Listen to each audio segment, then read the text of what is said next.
প্রতি বছর প্রায় ২০টির মতো ঝড় ও টাইফুনের কবলে পড়ে ফিলিপাইন। সাম্প্রতিক সময়ে ফিলিপাইনের দিকে ধেয়ে আসছে সুপার টাইফুন রাগাসা। স্থানীয় সময় সোমবার দেশটির বিভিন্ন এলাকায় টাইফুনের প্রভাবে প্রবল বৃষ্টি ও ঝড় আঘাত হানায় ১০,০০০-এর বেশি মানুষকে বিভিন্ন স্কুল এবং আশ্রয়কেন্দ্রে সরিয়ে নেওয়া হয়েছে।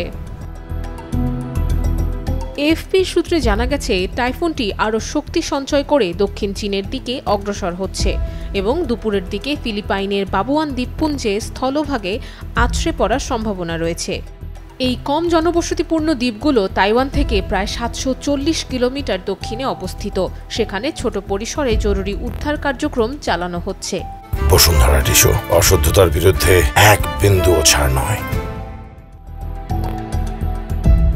ফিলিপাইনের জাতীয় আবহাওয়া সংস্থা জানিয়েছে, ভারী বৃষ্টির আশঙ্কায় রাজধানী ম্যানিলা এবং ২৯টি প্রদেশে স্কুল ও সরকারি অফিস বন্ধ রাখা হয়েছে। আবহাওয়া বিশেষজ্ঞ জন গ্র্যান্ডার আলমারিও জানিয়েছেন, লুজনের উত্তরে তীব্র বন্যা ও ভূমিধসের ঘটনা ঘটার আশঙ্কা রয়েছে। এদিকে এই সুপার টাইফুন রাগাসার প্রভাব মোকাবেলায় বন্ধ করা হয়েছে হংকং আন্তর্জাতিক বিমানবন্দর। টাইফুন আতঙ্কে মঙ্গলবার রাত থেকে ৩৬ ঘণ্টার জন্য সব যাত্রীবাহী ফ্লাইট স্থগিত সিদ্ধান্ত নিয়েছে কর্তৃপক্ষ।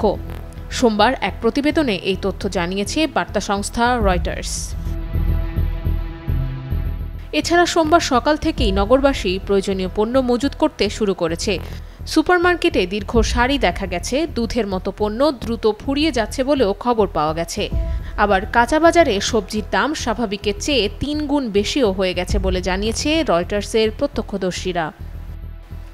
Nusrat Ananya, Daily Sun.